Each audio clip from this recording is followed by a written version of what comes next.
मेरा नाम अजित है। मैं एक मैकेनिकल इंजीनियर हूँ। मैं स्वभाव से बहुत ही शांत हूँ। इस कारण कभी मेरी लड़कियों से ना ज्यादा दोस्ती रही, ना ही कोई मेरी गर्लफ्रेंड बनी। अब मेरी जॉब लग गई थी और घर वाले अब शादी की बातें करने लगे। घर पर कई तस्वीरें और बायोडाटा आने लगे। उसमें से मुझे अंजलि नाम की लड़की देखते ही पसंद आ गई। बायोडाटा से पता चल रहा था कि वो अच्छी पढ़ी लिखी थी। मैंने अपने घर वालों से कहा कि मुझे लड़की पसंद है। हम लोग अंजलि के घर उसे और उसके परिवार को देखने गए। फिर जब अंजलि चाय लेकर आई तो वो मुझे उसकी तस्वीर से भी ज्यादा सुंदर लगी। खुले बाल और हल्के नीले रंग की साड़ी में वो बहुत ही सुंदर लग रही थी। फिर घर वालों ने हमें एक कमरे में बातें करने भेजा। कमरे में वो चुप थी। उसके चेहरे पर इतनी खुशी नहीं थी। मेरा दिल धड़क रहा था। मुझे लगा कि उसे मैं पसंद नहीं हूँ। फिर मैंने ही बात शुरू करते हुए कहा कि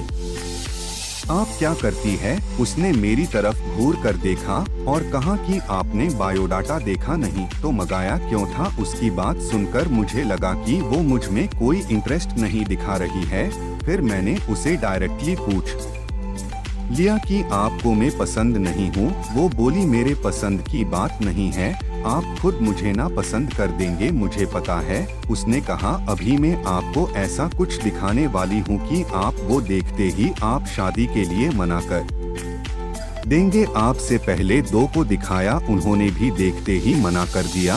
यह कहकर उसने अपने खुले बाल जो पीछे थे उनको आगे किया। इतने में ही कमरे के बाहर से आवाज आ गई और उसकी माँ कमरे में आ गई। शायद उन्हें भी पता था कि वो हर लड़के साथ ऐसी ही बातें करती है और कुछ बताती है। उसकी मम्मी ने कहा चलिए बाहर, सब आपका इंतजार कर रही हैं। अंजलि ने अपनी माँ की तरफ देखा। मैं बाहर आ गया और बाहर मेरी माँ और पिता, जिन्हें भी मेरी शादी की जल्दी थी, वो भी मेरे मुंह से बस हाँ सुनना ही चाहते थे।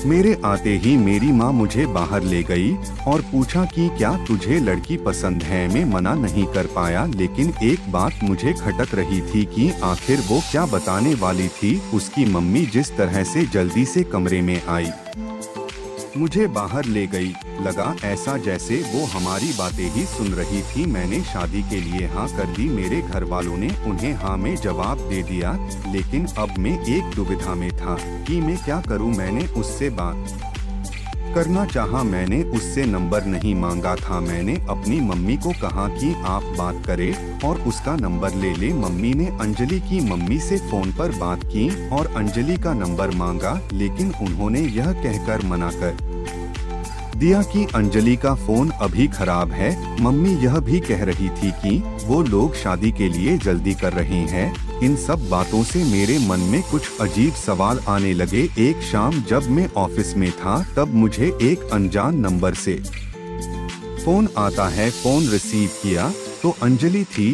वो बोली कि मम्मी ने मेरा फोन ले लिया है। मैं कुछ बहाना करके अपनी फ्रेंड के रूम पर आई हूँ, उसी के नंबर से फोन कर रही हूँ। क्या तुम मुझे अभी मिल सकते हो? मुझे वैसे भी उससे मिलना था। अंजलि के बताए एड्रेस पर मैं जल्दी से पहुंचा। वो उसकी फ्रेंड का रूम था। मैंने जाते ही पूछा उस दिन की बात अधूरी रह गई थी और तुम्हारी मम्मी तुम पर नजर क्यों रख रही है? अंजलि बोली मैं तुम्हें कुछ दिखाना चाहती हूँ, उसके बाद तुम्हारे सारे सवालों के जवाब मिल जाएंगे। अंजलि आज भी बाल खोलकर आई थी। वो पीछे मुड़ी और अपने खुले बालों को पीठ से आगे की और किया। तब मुझे पता चला कि वो क्या दिखाना चाहती थी। उसकी गर्दन पर एक टैटू था, सुरेश नाम का। अंजलि बोली कि मैं एक लड़के से प्यार करती थी और हम दोनों शादी भी करना चाहते थे। मैंने उसी के नाम का टैटू करवाया था। यह बात मैंने अपने घर वालों को भी